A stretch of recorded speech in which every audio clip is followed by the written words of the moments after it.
En centros escolares como este empieza uno de los mayores problemas de la sociedad actual, el acoso a los adolescentes, más conocido como bullying. ¿Qué fue lo que pasó? Pues estaba en clase y todo lo que decía se reía de mí o se tenía conmigo en general. Decía una cosa en clase, se iba de cara y se reía. Y había veces que era una intentaba en clase, me afectaba muchísimo. Emocionalmente, pensaba que eran días sexuales que se reían de mí de lo que iba a pasar a él. Pero después ya tiempo dice seguía. Cuéntanos tu historia. Bueno, pues mi historia pues es breve, es amarga. Claro, esto no puede ser agradable de contar, pero bueno, allá voy. Empecé un día cualquiera, volví a mi aula y me encontré a unos compañeros registrando entre mis cosas y rompiendo mi material. A las semanas o así, volviendo del recreo, un compañero me había escrito en la pizarra y en la mesa maricón. A raíz de eso empezaron una serie de rumores sobre mi sexualidad y al tiempo ya empezaron insultos más graves y las amenazas físicas y psicológicas. Mi primera reacción fue de impotencia, no sabía cómo actuar, era una situación nueva para mí, pero opté por hablar con los profesores a ver si ellos podían hacer algo. ¿Tus padres lo sabían desde el primer momento? No, tardé un poco en decírselo, debido tal vez a la vergüenza que sentía. ¿Y cómo se solucionó? Pues mis padres fueron a hablar con los profesores y ellos pusieron tierra de por medio y pudieron hacer algo y amenazaron bajo apercibimiento a estos alumnos y los castigaron con trabajo comunitario. A día de hoy, ¿le quedan secuelas? No, gracias a Dios no, pude superarlo gracias a una serie de psicólogos y bueno, actualmente estoy muy bien. Y ahora vamos a consultar la opinión de algunos miembros del cuerpo docente de este instituto.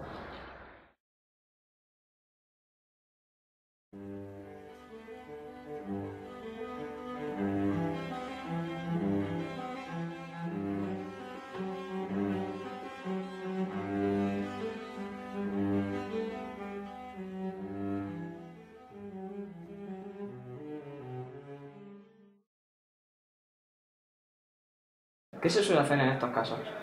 Lo primero de todo, comprobar hasta qué punto ese bullying es cierto o no es cierto. En caso de que se viera algún caso de bullying, pues hombre, el protocolo desde luego recomendaría intentar frenarlo desde dentro y si la cosa persistiera, pues habría que cuestionarse incluso un traslado. Los posibles casos de acoso son bastante difíciles muchas veces de ver. Contamos con la información sobre todo de los profesores y de los tutores, es la primera fuente de información. También de los propios alumnos. Muchas veces pues, tenemos que adoptar medidas preventivas para investigar todos esos casos. Son difíciles de ver porque los alumnos que acosan a otros compañeros pues suelen hacerlo cuando no son vistos. En este centro ponemos todos los mecanismos en marcha, que es un protocolo que está ya legislado. Lo ponemos en marcha desde el primer momento que tenemos una información. ¿Cuáles son las medidas preventivas? Lo primero es hablar con el tutor. También hablamos con el alumno o alumna que es acosado. Informamos al departamento de orientación y ya pues a partir de ahí ya vamos estableciendo según el protocolo una serie de medidas o instrumentos que tenemos a nuestro alcance para que ese alumno no siga sufriendo. Lo importante es que el alumno sea feliz en el centro. ¿Se cuenta pues, con apoyo policial si es necesario? Sí, tenemos un policía tutor ya desde hace varios años que cuando detectamos un caso de estos le informamos y en algún caso es la medida. Los padres del acosador son avisados en el momento en que sabemos que hay acoso. ¿Cómo gestiona la dirección de centro los casos de acoso? Afortunadamente no hemos tenido casos de acoso graves. Lo que pasa es que el acoso es una cosa de graduación. Y entonces sí hay pequeñas actitudes que se pueden considerar como de acoso o de bullying y en eso hay que ser absolutamente tajante. ¿Es un tema que preocupe? Yo creo que sí, y además es un tema que no solamente es que preocupa, sino que ha preocupado siempre, llámese acoso o llámese bullying. Desde que tenemos la enseñanza obligatoria, surgen esos problemas porque la edad de permanencia del alumno en el centro es más larga y sí surgen problemitas. ¿Qué incidencia tiene a nivel regional el bullying? A nivel regional, si coges la estadística, afortunadamente las estadísticas no son graves. Es poco, pero a quien le afecta, sí, casos se dan sobre todo en algunos centros de manera muy especial. Estadísticamente, ya digo, los números no son alarmantes, pero hay centros donde sí tienen verdaderos problemas. ¿El profesorado tiene las herramientas suficientes para enfrentarse a los casos de acoso? No se trata de cuestión de herramientas, porque en el momento que cualquiera detecta cualquier problema, no hace falta muchas herramientas para hacerlo y si no, pues acude a jefatura o tal y se toman remedios. ¿Cómo se gestiona la figura del policía tutor? La figura del policía tutor nosotros lo utilizamos sobre todo como un arma dentro de lo que es el plan de convivencia del centro. Opinamos lo que es la ley de derechos y deberes de los alumnos. La eficacia es relativa. Entonces en el plan de convivencia lo que se trata es de actuar de la manera más rápida y con la mayor efectividad posible. Y ahí es donde se recoge también la figura del policía tutor. ¿Qué se suelen hacer en los casos de acoso escolar? Bueno, pues la consejería tiene establecido un protocolo, ¿vale? Que la legislación ya no es una resolución del 2001 donde ya se establece específicamente qué paso hay que dar, entrevistar al alumno o a la alumna que posiblemente está siendo acosado, entrevistar a los amigos, a los observadores, entrevistar a la familia. Y bueno, y recientemente también ha salido un protocolo que se llama Protocolo AVE de atención a víctimas de violencia escolar y en este caso el acoso escolar iría también incluido dentro de este protocolo. ¿Cómo podemos evitar que sucedan los casos de acoso escolar? ¿Cómo evitar?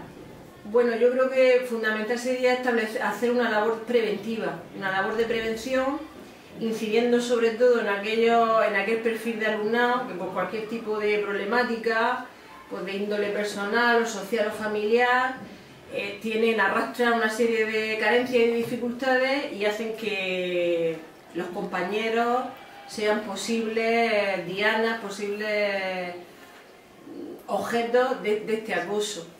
La labor preventiva es fundamental.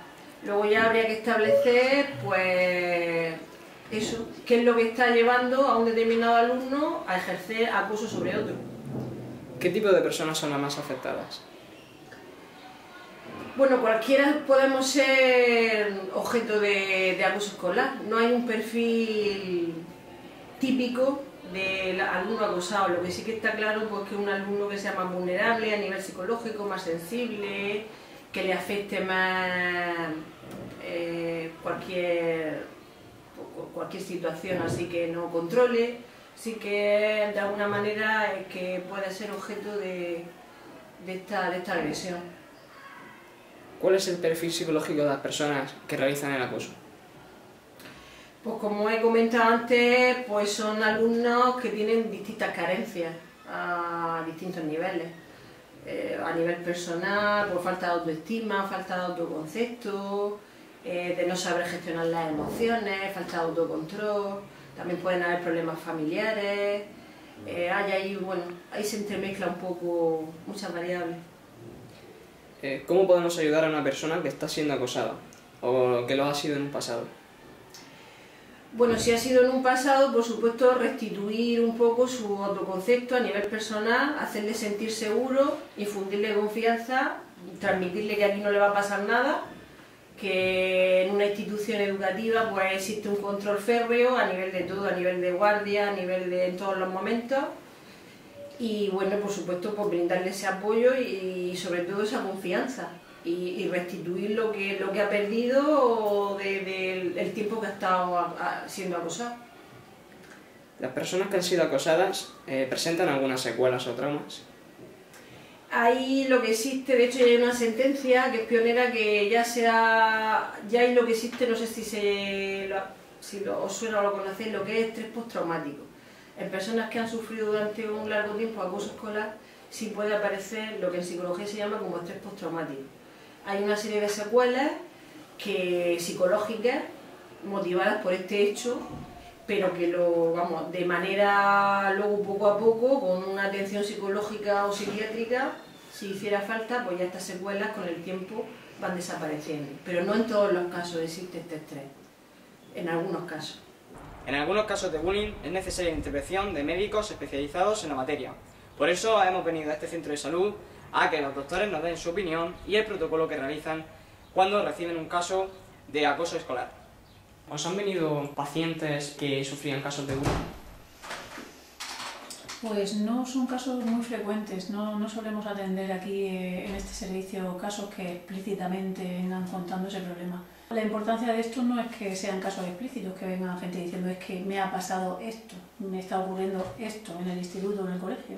Lo que importa es detectar aquellos casos que están ocultos, niños que a lo mejor están sufriendo ese acoso escolar y están callados por miedo que les digan algo, por miedo a que ese acoso vaya en aumento, y entonces comienzan a tener síntomas a lo mejor más larvados en el tiempo, más duraderos, más solapados, más difíciles de sospechar, de sacar a la luz. Un niño o una niña que pueda venir con cefalea, con náuseas, con ganas de vomitar de repente durante muchos días, con dolores de barriga inexplicados, o que de repente empiezan a tener síntomas de depresión, de angustia, de ansiedad, algo en su comportamiento que no sea lo habitual. En esos casos es conveniente que los profesionales que estamos en primera línea de atención primaria en contacto con ellos, pues podamos tirar del hilo y sacar qué es lo que puede haber ahí. Incluso en un caso de sospecha deberíamos ponernos en contacto con los organismos competentes y empezar a investigar. Normalmente si yo lo detecto o viene alguien, aunque no tenemos muchos casos, que lo digan de forma explícita, lo que hago es hacer una exploración física completa, hacer una exploración de lo que es la parte psicológica y emocional, ver el comportamiento, la actitud del niño, ver un poco la esfera social y familiar,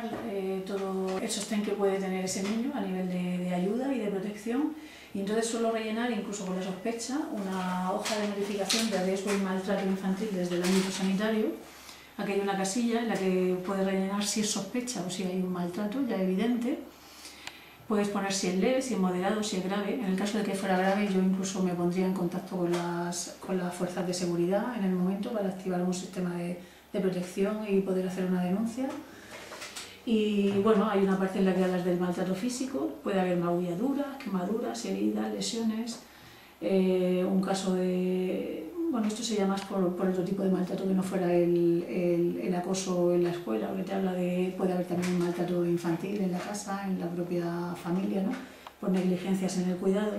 Luego hay una parte en la que hablamos del maltrato emocional, retraso físico, emocional, intelectual, intentos de suicidio, sobreprotección, y luego la parte de abuso sexual es muy importante. También vemos muchos casos en los que esto está sucediendo en niños pequeños, ¿no? Y adolescentes. Normalmente yo relleno esta hoja y luego automáticamente, aunque no lo pongo aquí en este protocolo en ningún sitio, en este registro, me pongo al día siguiente en contacto con la trabajadora social del centro y con el pediatra o la pediatra y la persona que esté de enfermería, que esté en las consultas asociadas a este pediatra de enfermería, para que este caso, o bien si es sospecha o bien si es un caso explícito, no se nos vaya de la mano y podamos trabajar en equipo. ¿Cuándo descubriste que tu hermano sufría bullying? Pues el primer día yo estuve delante cuando se lo hicieron y entonces lógicamente lo supe. ¿Y en ese momento se lo comunicaste a tus padres? No, porque mi hermano quiso, por miedo. Entonces tenía que hacerle caso. ¿Le afectó a tu hermano el acoso que recibía por parte de sus compañeros? Sí, bastante, sobre todo en sus cambios de actitud, personalidad, etc. ¿Qué medidas tomasteis para ayudar a José Daniel? Hacerle que se diera cuenta de que no podía seguir así y después animarle a que fuera a hablar con jefatura. ¿Y jefatura qué hizo al respecto? Lo primero fue hablar con los compañeros para buscar testigos. Ya directamente fue a hablar con los padres de dichos alumnos y a partir de ahí mandaron a responsables, a psicólogos, etc.